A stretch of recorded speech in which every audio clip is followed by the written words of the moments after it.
স্বার্থপর এই দুনিয়া, খোদার কসম কারোর জন্য থামে না, বড় স্বার্থপর। হ্যাঁ, যেদিন বাপের জানাজা পড়ে, যেদিন বাপের লাশ কবরে দাফন করে, সেদিনও বংশধর সন্তান ছেলে মেয়ে ঘন্টাখানিক 2-4 ঘন্টা কাইন্দা কাইটটা হইল, রাতের বেলা ঠিকই ভাত খায়। হ্যাঁ, তাই না? পাশের ঘর থেকে খানা আনে, ওরা ঠিকই খায়। স্বার্থপর দুনিয়া,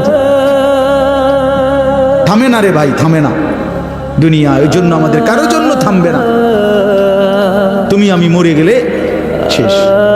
আবারও বলছি এই কথা, আমি মরে গেলে এরপরে পৃথিবী যত আধুনিকে হোক না কেন, আমার কি কথা বুঝছেন? আমি মরার পরে যদি সবার ঘর স্বর্ণের বাড়ি হয়ে যায়, তো আমার লাভ হইল কি? আমার মৃত্যুর পরে যদি সব মানুষ আধুনিক হইয়া সাঁদের দেশেও জায়গা, আমার ফায়দা কি?